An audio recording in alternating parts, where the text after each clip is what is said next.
How y'all doing? Well, for this book review, I'm going to review one of the series of books that many people consider top notch in the fantasy genre. This is one of those books you probably have never heard much about, but those who have read it claimed it, on par, if not in most cases superior, than Lord of the Rings. The series I'm talking about is the Gormenghast novels by Mervyn Peake, consisting of Titus Groan, Gormenghast, and Titus Alone. This book right here was, published in 1995, and just brought it all together. I will admit that sometime later there was a short story that Mervyn Peake wrote that takes place in between the first and the second novel, but it's not in this one, so I haven't read it yet. And there's a fourth one written by his wife after his death. And I'll get to that later. So what's the deal here? Well, I first heard about this through Michael Moorcock years ago, because many people are fans of Moorcock, and a lot of people who are fans of his will also be fans of Lord of the Rings because they love the fantasy genre. Of course, the natural question is, does he like Tolkien? And his answer is no. He's interviewed a guy as a kid. Well, not as a kid. He was doing an interview with him for magazine publishing. He's been doing that for quite a number of years, and he liked the guy but never liked his work. He didn't like his writing style, he didn't like what was presented, but he highly praises Peake as a superior. So what's the deal? So about 15 years ago, I picked up this copy at the Barnes & Noble, which you might see, and there's another thing, you don't see it on the bookshelf so readily. It's one of those type of things where everyone praises it, but no one it's not really on shelves like, say, Lord of the Rings. I guess, market-driven media and all that. But, so I did, and, after I picked it up, 15 years later, I finally put it on my reading list for this year.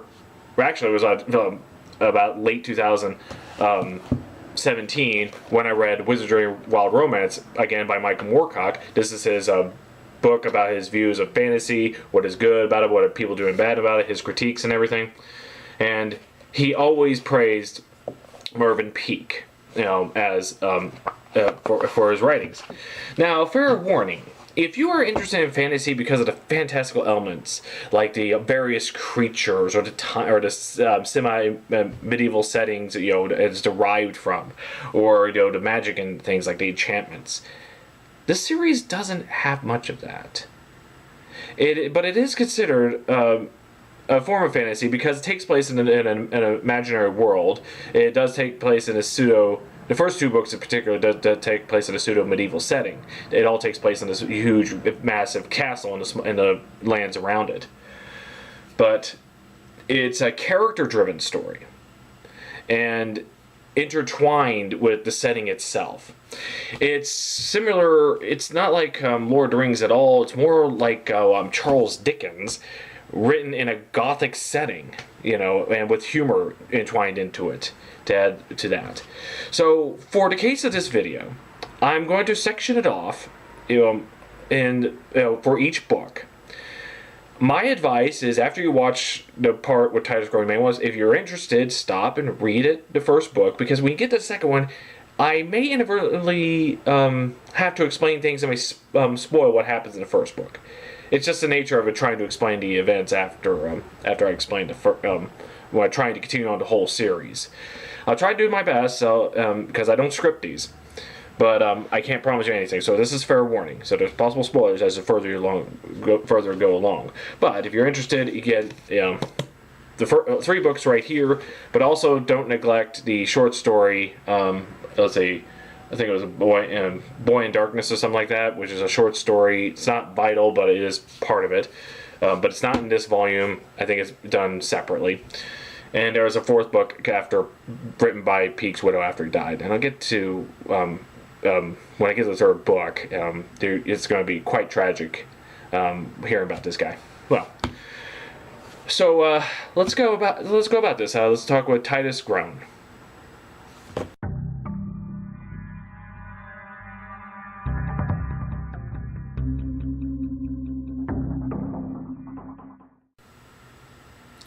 Okay, so the first book, Titus Groan, starts off with everybody in this great, massive castle, almost practically the size of a city, called Gormenghast. Everybody there is celebrating because the Earl Sepulchrave Groan, who's the head ruler of this area, and his wife, the Countess Gertrude, just had their second child. Most importantly, it is the first male child.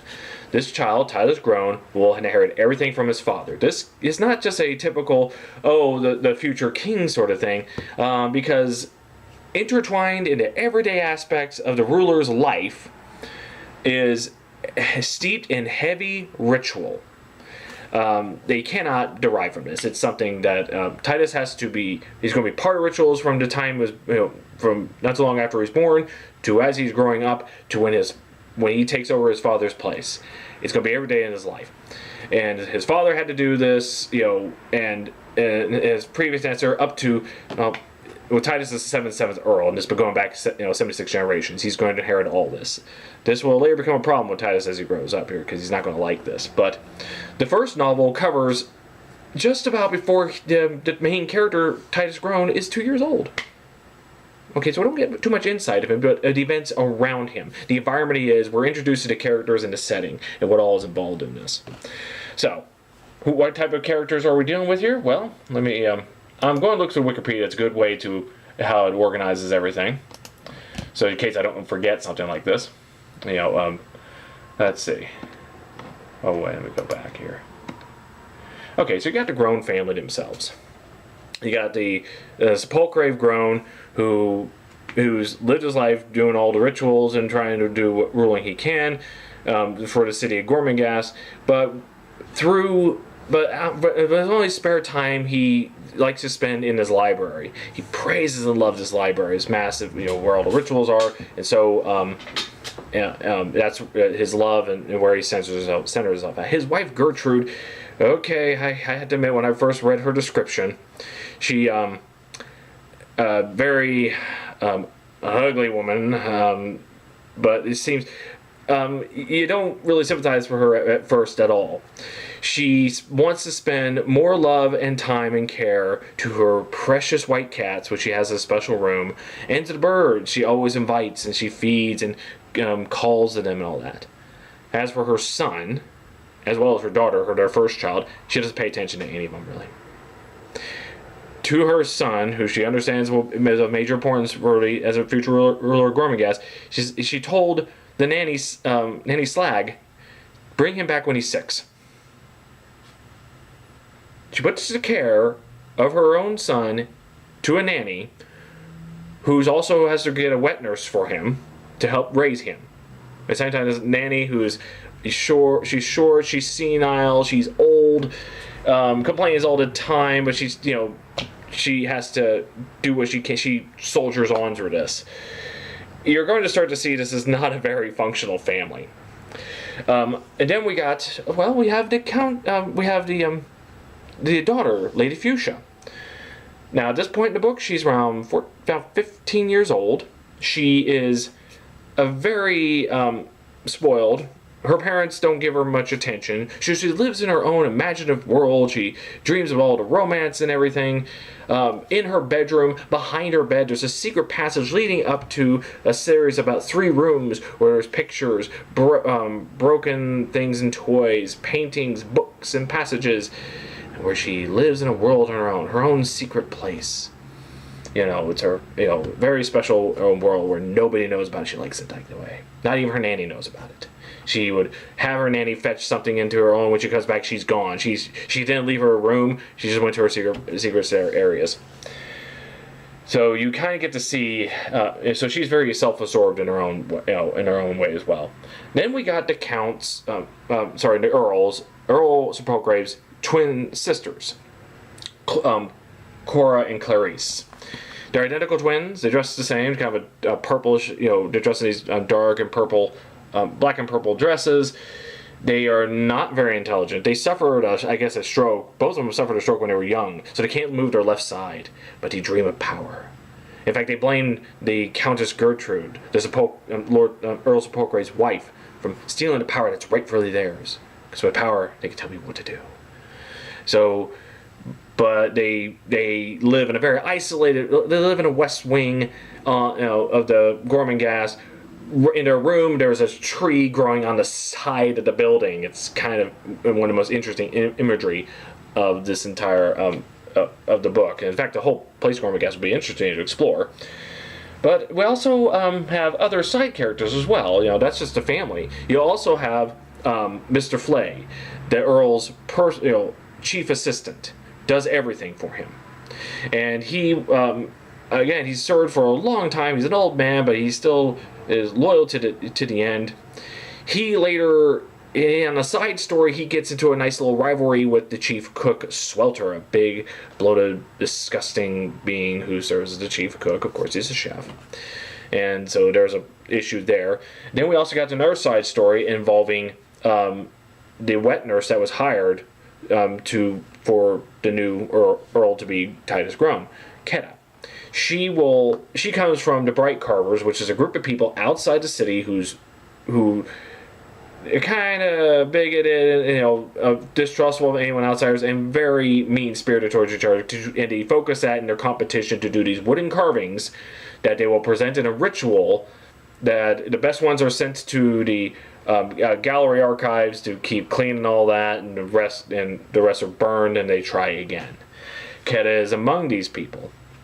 And she's hired as a wet nurse, but later she had to leave because there would be issues of her between two suitors, and they will eventually fight and kill each other. But she spends the night with one, and this is kind of spoiling here. She will bear his child, and she will come to a tragic end.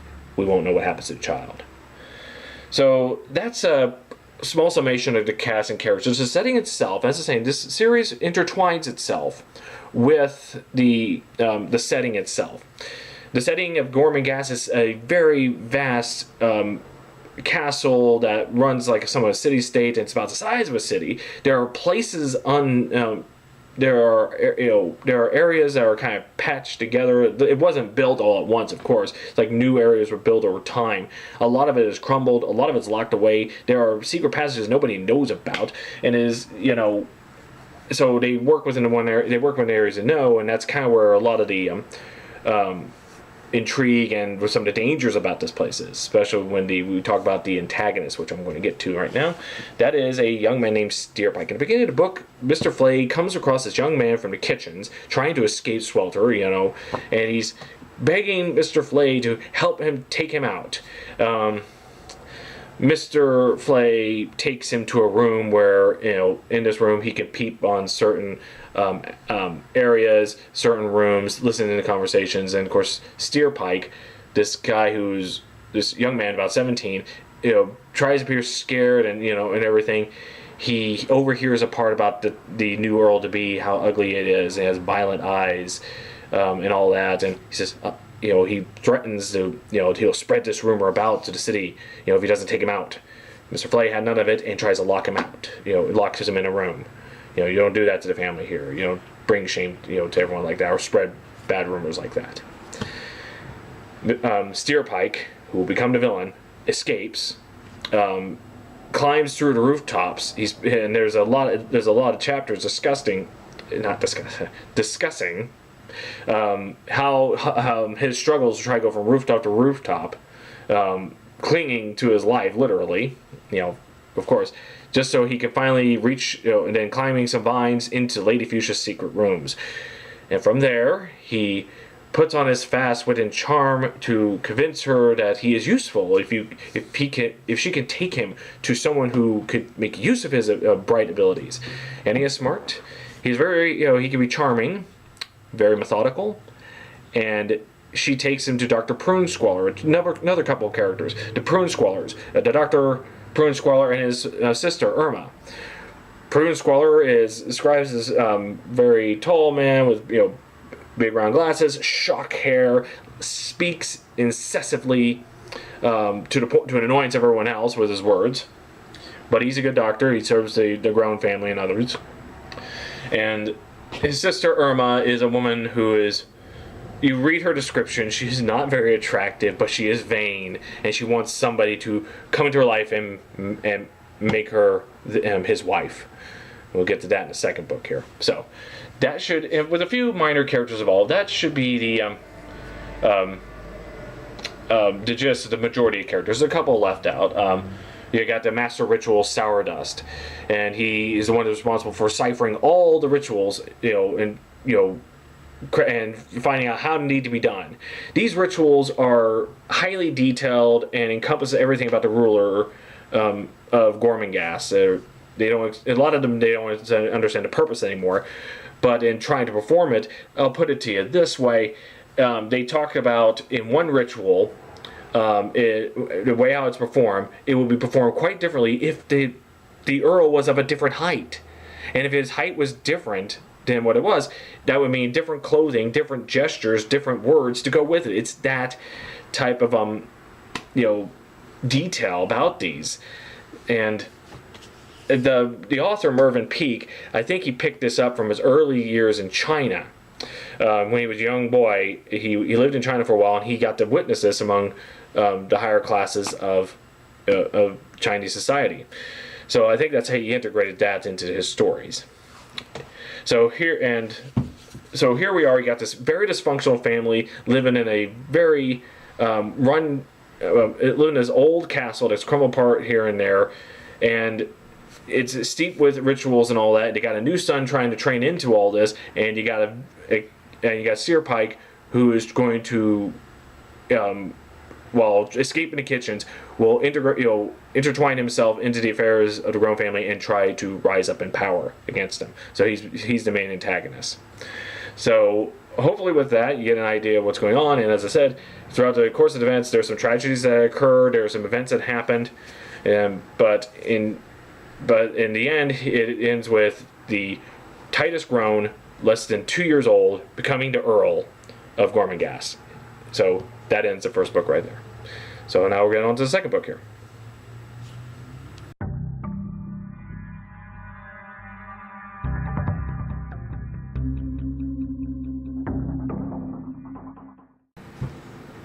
Okay, so here we're on to the second book, Gormenghast. Now at this point, it's been a few years since the first book. Titus is now 7, and his sister around 20, and everyone else aged accordingly. So what's going on? Well, we're introduced to a few new characters here.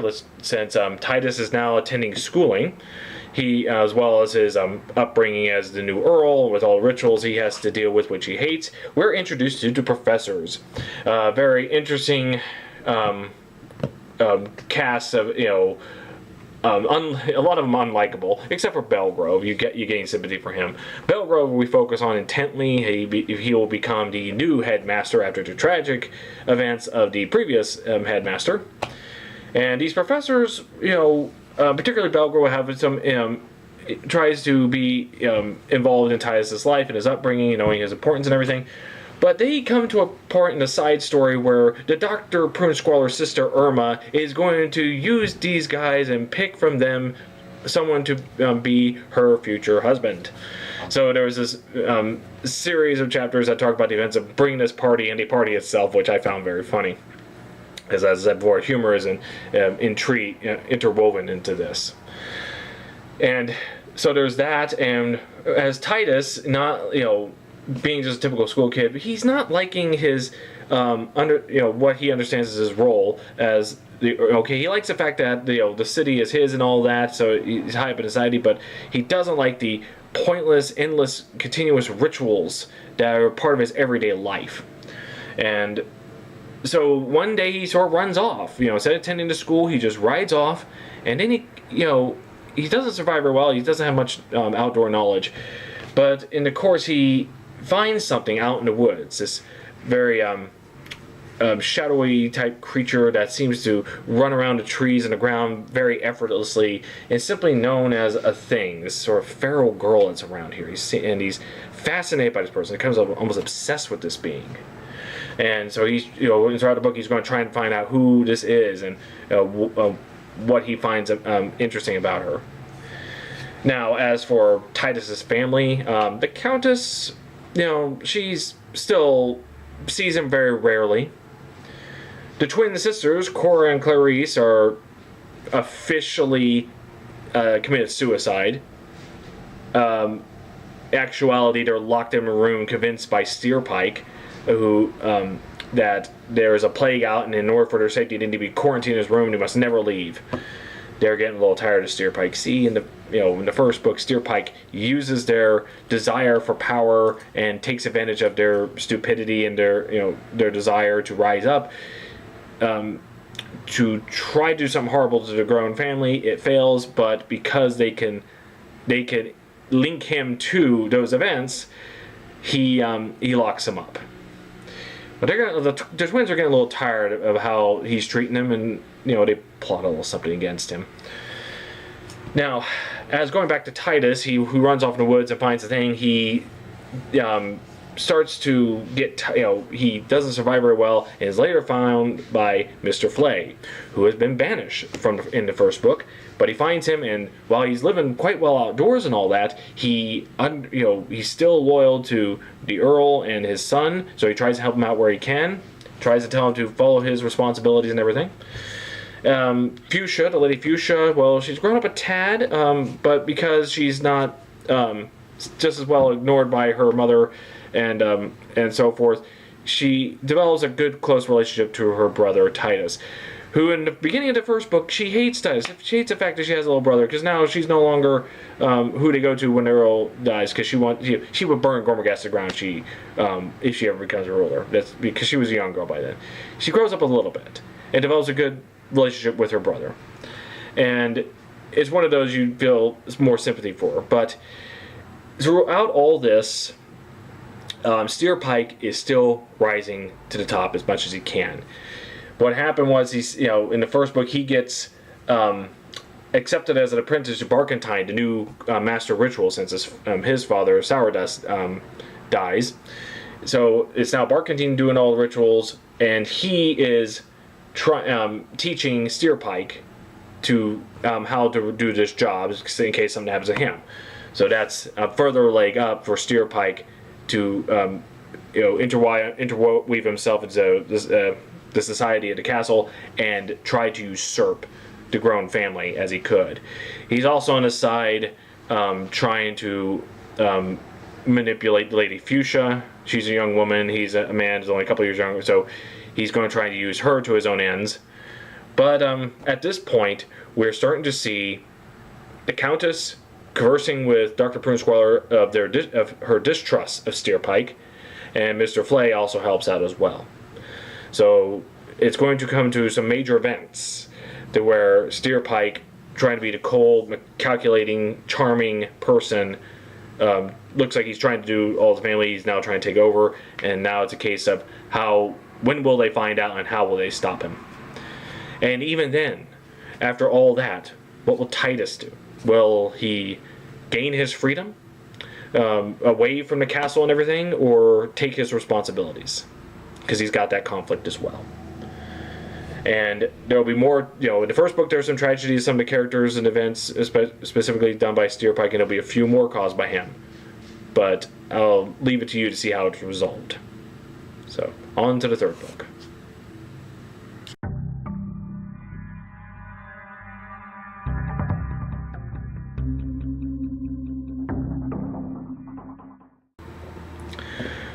Okay. In Titus Alone, this one feels like a near derailment of what you just experienced in the first two books. It's the shortest of the three. When the first two books are around 400 pages in this volume each, Titus Alone is about 200 pages. Many of the chapters are short. Within 2 pages there, about 3 or 4 chapters, be read just right there. About 1 or 2 paragraphs each sometimes. Why is this? Why does it not feel more fleshed out and complete? Well, at this point, Mervyn Peake was suffering very serious shakes. Many people are diagnosing that as Parkinson's disease, and not to mention he was suffering from dementia. As he was writing this, he was having a hard time trying to keep all his thoughts together. He would repeat certain chapters and paragraphs and stuff like that, and it was just getting in very worse condition. And while it is completed, it feels very choppy, almost disarrayed. You kind of see where he's going with this, but because of his condition, it doesn't feel like he can flesh it out as well as he did the previous first 2 books. But it's not without some it's not it's still pretty good, but you wish that he was able to fill out more, because there is some parts I felt went bam, bam, bam. There, now he's made an enemy. Bam, bam, bam. This event happens, and that was it. He would normally fill out much further to flesh out the characters and so forth, or flesh out the events. So, in this one, Titus is now free from his duties. He's going to wander the world. And you have to understand, they're setting in Gormenghast, as far as they know, it's just Gormenghast and all the surroundings, and that's it. All roads lead to them. They don't know anything else about anywhere else. Titus finds out otherwise. He's been wandering so long, he doesn't even know where he's been, let alone how to get back to his home. But he finds this city. This city is one of the things that makes you feel kind of weird, because you figure in the first book, it feels like a semi-medieval type of setting, with a castle and everything, and a very dark gothic atmosphere. And this one, he enters a city where there's cars, there's boats, they talk about planes and rockets, and even probes walk around. It's a pretty advanced society. But in this, he comes across he goes across this area of skyscrapers, and he's being followed. As he enters the city, he's being followed by authority figures, and eventually he runs off and is rescued by this very mysterious man named Muzzlehatch. A guy who hates authorities. He runs a zoo, but he's, he helps Titus because he doesn't care for authorities. Not that he actually cares about him at all. It's just almost something to do. Almost, I just did this just cause, I don't want you, I don't like authorities. I don't want you captured by them. So now, after he's rescued and nursed to health, he's now wandering the city. He meets all the very interesting characters in high and low society. One of his early romantic interludes is with a woman named Juno, who was also Muzzlehatch's past lover. And he eventually gets arrested, and he puts under her care after the trial. And they had a small affair for a while, but eventually it sort of fizzles out. He feels trapped, so he has to leave, much to the heartache that he leaves to Juno, who about twice his age, but still beautiful, but he just can't be tied down. So eventually, as he's walking around, he gets in trouble with some of the scientists by breaking one of their probes. So he goes back to Muzzlehatch for help. Muzzlehatch takes him down to the underground ghettos, where he meets some interesting characters, particularly Crabcalf, Slingshot, and Crackbell. These three guys who live underneath the cities, who eventually see what Titus does, and they become enamored with him and want to follow him and everything, as his servants. But eventually, the climax, the main event of the story, which he comes across another woman named Cheetah, Cheeta, this very beautiful, proper woman who finds him, nurses back to health. Of course, he talks in his sleep, so she writes down everything she knows, and she knows everything about his past and everything. Knows who his family is and all the people around him. And this is one of those where the first half of the book, up until this point, feels, while it still feels very not so choppy, but it's very short and not as fleshed out. This one does kind of does some leaps and bounds, like you're skipping forward on a video, maybe like what you're doing here now, just to get to the main points. And he eventually, she wants him to fall in love. He can't fall in love with her past lust, and so she gets angry at him. They become enemies. Well, she sees him as an enemy. So she's trying to build an event to make him lose his mind. See, throughout this book, Titus is, because no one's heard of Gormenghast and doesn't accept beyond his word of who he is. He's now questioning whether everything he knows is all a dream, and at least that's how I felt. Is all in his mind? Is he crazy and he's just a madman walking around the city and just now aware of his surroundings, or it does it exist and he just can't simply prove it? So he's stuck with that, and eventually he gets out of it. And the book ends, I think, because despite all they went through, it ends on a nice high note. I wouldn't say a cliffhanger, but it leaves room to be to continue, which was originally planned. But Mervyn Peake passed away. It was supposed to be more than a trilogy, and this is all we got. And so that's the gist of the third book. A very quick read compared to the first two.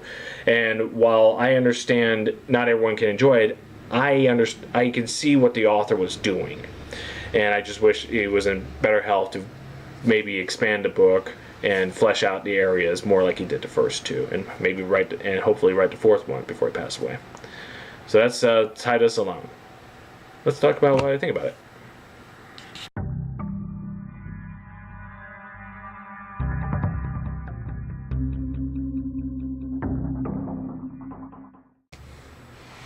Okay.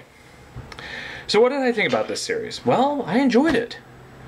It's something I wouldn't have been into when I was a young kid, where I wanted to read things like Conan, Elric, and yes, Lord of the Rings themselves. I love the content in it. But Gormenghast is one of those series that, for those artists and critics who don't care much for Tolkien, seem to praise this guy a lot, even though it's practically incomplete for all intents and purposes. But why do they like this one? Well, I'm going to read a passage from Michael Moorcock in the book I mentioned earlier, Wizardry and Wild Romance, and he gives a couple of paragraphs on his thoughts of this. So here we go. And this is talking about the humor about this, because there's a lot of Gothic which we don't, which gives a good description of the setting, especially in old castles and all, to give it a tone and atmosphere about it. The characters are not very likable themselves, but we sympathize them through humor, and here's a part where he talks about that. What genuine humor can do, as in the works of Tolkien's contemporary Mervyn Peake, is to emphasize the implications of its subject matter, to humanize its characters, clarify its issues, and intensify its narrative. Humor is intrinsic to the Gormenghast trilogy. Sonorous though much of the writing is, it is constantly saved from bathos by its wit. It shifts into dark comedy. Melodramatic though many of its scenes can be, they are offset by visual ironies, by comic juxtapositions, by sardonic descriptions, as with the Bright Carvers and their annual offerings. Something the BBC Radio failed to understand when it produced the 1985 version. The injustices existing in Peake's world are injustices familiar to us all. Cynicism, unfeeling self-involvement on the parts of the powerful, confusion and fear on the parts of the weak, unthinking brutality and inequalities, frustration and misery, yet these things are never harped upon. More often than not, they are laughed at while the author bides his time. There are genuine comic grotesque in Peake. The Prune Squallers, the Teachers, Swelter, Barkentine, the sisters Cora and Clarice, and the Earl and the Countess Groan themselves. Even the central character of the first two novels, the infamous Steerpike, is made to behave somewhat ridiculously on occasion. And when he takes his revenge on innocents, on those to whom we have laughed in early chapters, their plight is all the harder to endure. The pathos and misery of their situation is amplified, and we see their fate in an altogether changed light. This is what a genuine comic writer can do, time after time. He or she can make us laugh only to pause with shock at the recognition of what we are actually laughing at: misery, despair, loneliness, humiliation, the fact of death. So, that I think is a very good way of looking at how the exaggerations of these characters of physical appearance and their personalities through use of wit make us feel for these characters, even with their flaws, and make us sympathize for that, and giving it a wonderful Gothic tone and atmosphere of the setting. I said so earlier, like, these are not characters you see what you would think in fantasy, like from starting off in Tolkien, or maybe Neverending Story, or mythology, or Conan and all that, with all the fantastical elements. But the author takes his imagination, he puts an imaginary world with all the elements in it, and that, like we do in fantasy, and goes his own way with it. Imagine Charles Dickens, instead of writing in actual settings like London and everything, he does it in an imaginary world, and he does these grotesque, characters. While in his work, you will write people who would appear real. You do it to a cartoonish way in Peake's world, if that makes any sense to you. I will agree, it's not for everybody. I mean, some people just don't. I, as a kid, would never have liked this type of extensive thing. I would trudge on through it, only to appreciate it later. But because even that, it has been highly praised, especially after his death. It's one of those cases where this series didn't really start picking up until after he died. But even then, it was praised. Mervyn Peake, besides this, he's done many other. He was a cartoonist. He's done a lot of drawings for to illustrate books like Treasure Island, Alice in Wonderland, Jekyll and Hyde, and many others. He's written plays and such like that, but he hardly was able to support his family through his work. And that's one of the tragedies about it. And his family health didn't help much. Now, after he died, everything start rolling in. But afterwards, throughout the early 80s, there have been series of radio programs that adapting the books.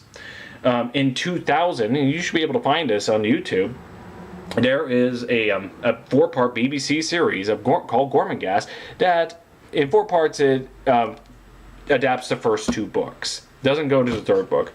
That would be hard to adapt under the circumstances. Let's see. There was also A Boy in Darkness, which was I guess that was published back in 2007. This was done in 1995, according to some sources I found. And it was a short story, and that was also adapted to a television drama. And now in 2017, Neil Gaiman and Akiva Goldsmith are to adapt another television series of Gormenghast. And with Neil Gaiman, I think it would do quite well justice. This is right up his alley. With the Gormenghast BBC television adaptation, it's interesting to... I've looked at it online, and the cast, I think, is well done for trying to do this live action. But I think it would have been better if it was maybe something like animated. I could see, or maybe some other director, I could see Terry Gilliam adding his own flair, like Adventures of Munchausen and Time Bandits and all that, into Gormenghast and do it some justice. But if it was animated, I was imagining it like the old Rankin Bass fantasies, The Last Unicorn and The Hobbit and Return of the King, that type, because they could exaggerate the characters in a way that could fit the description of the books. But the content of it was not exactly something for kids. It's not for everyone, as I said. But in this live action one, the cast is pretty good. They got Jonathan Rhys Meyers as the villain Steerpike. Lady Fuchsia is played by Neve McIntosh, who you may recognize from her role in Doctor Who. Stephen Fry plays Professor Belgrove, and I think that was interesting. Let's see. And also, and this one is a cool one for me, is Christopher Lee as Mr. Flay. Plays it nicely. But we'll have to see how well Neil Gaiman adapts this one. So, yeah, it's just my opinion. I mean, I found this online. Someone's posted this series on YouTube, and I try to watch it without spoiling myself ahead of time what will happen in the books. Only when I read wherever parts of the book, I will find it apart and see how well it adapted that. So it's actually very well done, the first 2 books. This is one of those that it's like Gene Wolfe, who did Book of the New Sun. He's one of those that's praised by authors and critics, but readers, it also has its readers. You don't find it written on the shelves, or you don't hear people talking about it as it should. And it's pretty much a shame, because there's a lot of good things about this. If you're an inspired writer of the greats, this is one of the things to go by. I mean, C.S. Lewis of Narnia fame praises this. Anthony Burgess of A Clockwork Orange, he praises Peake, and of course George R.R. Martin. And according to Wikipedia, I haven't read any of his books, but in the book series, The Song of Ice and Fire, a House Peake is mentioned, ruling the castle of Steerpike. The present Lord Peake is called Titus. Tales of Duncan Egg features Lord Gorman Peake. And The World of Ice and Fire mentions Lord Olwen Peake's bastard brother, Mervyn Flowers. So even George R.R. Martin is familiar with this. So you can see, this is one of those where if you want to understand your favorite writers today, look what they were into before, and I guarantee you, somewhere along the lines, this guy was involved in their influences. So I deeply enjoyed this. If there was anything I could say was in a critique on my part against this, and it's not much, I just think it could have been fleshed out a little bit more without giving too much of it. And that is with Steerpike. You're introducing him as a kid trying to escape the kitchens from Swelter through Mr. Flay, the chief assistant, who later locks him up when he, threatens to give away such horrible rumors about the new Lord Titus Groan as a baby. And you're not really fully understanding his point. You read through his mind all the time on how he thinks and what how he plans things out, but you're not really told thoroughly why he's doing this. What made him decide? He figures a kid escaping to this, and then how is it we introduce him? How did he come to this, and why did he think he could accomplish this as he did? Other than the fact that he's evil, just that's all it reads. It's like he's a villain just for the sake of the villain. He's a well-crafted villain, but we don't understand his motivations clearly. The closest thing we find, and correct me if maybe something I missed in the passage. Correct me if I'm wrong here. And he has a conversation with the Lady Fuchsia about wouldn't it be great if there are no rich or poor people, that everyone's the same. You got that aspect of it, but maybe he's just doing that to woo her. It's not his. It's just him telling lies, what have you. And you just know he's trying to usurp the family to gain, so he can take its place, his position. But you're not told what he plans to do after that. And I don't expect it like a James Bond situation, giving out the details to right before he succeeds and all, but a little bit more fleshed out in that area why he's doing this, other than the fact that he's the villain. That's how it feels to me. Please correct me if I'm wrong. But other than that, it's a great series. I think it is. I think it is well worth the read. It took me almost 2 months to do this, because this book right here is 1,000 pages, and there's about 100 more of critical assessments, literary analysis, and praises for the man. One was about the man's biography. You could see the early parts of Mervyn Peake's life and from China and how he integrated his experience there into this. And one of the critical assessments, it talks about total trust and faith into rituals and faith in general, and how he's kind of against that. But also in Titus Alone, you can see that total faith and trust in science and technology can just be as enslaving. That was the point, but I guess he's trying to say trust in oneself in the overall.